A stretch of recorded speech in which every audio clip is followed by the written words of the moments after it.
So, first, the transatlantic relationship is set to be strained once again as President Trump threatens to impose 50% tariffs on all EU exports from the beginning of June. Treasury Secretary Scott Bessent said today that the president did not believe that the European Union's offers were of sufficient quality and that the 50% tariff threat would light a fire under the EU in negotiations. That seems to give away somewhat the tactics here. Let's turn now to Doug Guthrie, who's a former director of Apple University China in Shanghai, where he led the company's efforts on leadership and organizational development there. Good afternoon, Doug. Good afternoon. So good to be with you. Well, thank you very much for being here. I mean, there was this incredible shift of American staff to China to sort of mentor workers there and, as you did, sort of advise them, really. So that's how bound up Apple is with production in China, isn't it? I mean, companies like Apple, I mean, I can speak mostly for Apple, but this would probably extend to companies like Tesla and Walmart but I can speak for Apple. My experience is Apple is so deeply embedded in China that there is no extrication. There is no plan B. There is no way of moving out and, suddenly producing phones in Chennai, India, or much less so in the United States. It just is not going to happen. And if we were to want to really use tariffs to move to reproduction in the United States, it would take 10 years. There's just there is no way to extricate yourself that quickly from where we are right now. Right. So if you were sitting opposite Donald Trump in the White House now and he said, well, then you're going to have to pay that 25% tariff, is Apple going to have to pay up? So, yes, I mean, if that's what President Trump really wanted to do, but I think as your previous guest Gavin was saying, this is negotiating tactics, and so I don't really believe that that's where it's going to go. But to your point, your question, yes, Apple would have to pay, and that cost would be passed on consumers. I mean, this is the whole idea that, the concept of tariffs are you raise prices at the border so that you can increase prices from cheaper overseas manufacturing, and then people will buy American. The problem is you have to have the manufacturing supply chains here to do it, and we don't. It won't just take a year to build, a final assembly factory. Yeah. Apple relies on 1,000 plus suppliers in China. And so like the idea that you can just have Foxconn build a final assembly factory and suddenly you'd be manufacturing iPhones in America and not be relying on other places, mainly China, is ridiculous. And so, Apple actually spent many, many billions of dollars in China, didn't it? Flying people like yourself there. So the scale of this is enormous, isn't it? Yeah. I mean, it's a scale that's not just about the expats and the people who were operation specialists going there.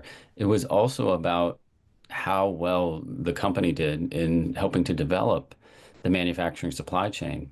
And so there are these industrial clusters for every single component that Apple makes. And an iPhone has hundreds and hundreds of components, right? So when we talk about you can make iPhones in Chennai, India, because Foxconn is there, Foxconn is just final assembly. So if you really wanted an iPhone to be built in the United States without any imports from China, which would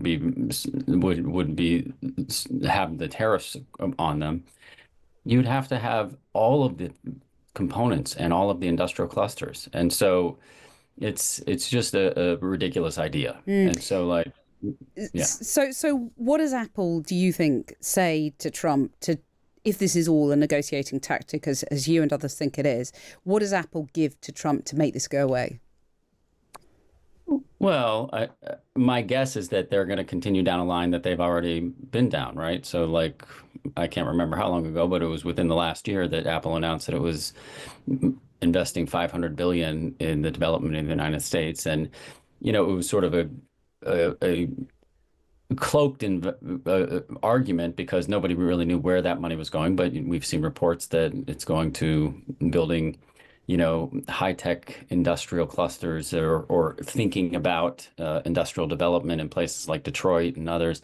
But really, this is about the sort of high-end technological engineering aspect of the company. Mm. Manufacturing is going to continue to happen in places like China. Right. So the And so, idea you that know, you said it would take 10 years for Apple to sort of reshore all its activities back to the US, that process might be beginning, but it's not going to be everything that comes back to America.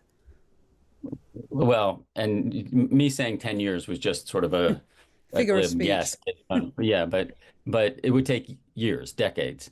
And to the question you have, it will fundamentally change the economics of the iPhone. I mean, Mm. my favorite statistic of Apple. I mean, Apple is a brilliant, not just manufacturer, but also a brilliant operations specialist. And this is what Patrick McGee's book is about. They've worked very closely with the Chinese government, not just the central government, but local governments, on how to develop very sophisticated and efficient manufacturing supply chains in industrial clusters around every given component.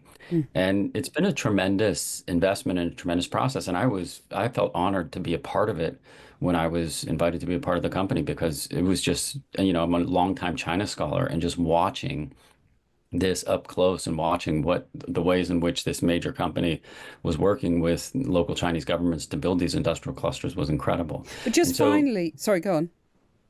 so the question is, could we make iPhones in America? Of course. But could we make iPhones efficiently that at a profitable level for the world's most profitable and valuable company? That is what it's going to take 10 or 20 years. I mean, it Right. just And would as take a you lot say, of time to build these. I mean, Yeah. it'll be a whole lot more expensive, and maybe that's not a bad thing. But just finally, what is your, was it a mistake for Apple, an American company, to basically hand over its tech knowledge to China, which is America's foe?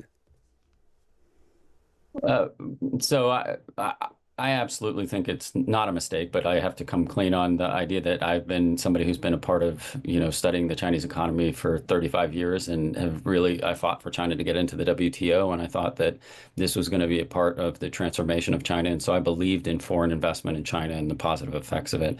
And But that so, hasn't worked, has it? well, so you're right. Like the world changed. So after China entered the WTO in 2001, which was the same year that Tim Cook took Apple into China, there was a decade of opening. But Mm. then when President Xi came to power in 2013, the world changed. And at And that point, so, Apple should have got yeah. out potentially. Well, maybe, except I also think that was maybe a time where we should have just fought harder for issues of labor and human rights, and we should have had more diplomacy so you have to have the economics of the system happening, but you also have to have, smart governmental leaders really Mm. working closely with this. And so it's a complicated process Yeah, for the global. fascinating to hear your perspective on that. Doug Guthrie, thank you very much for joining us, former director of Apple University China in Shanghai there.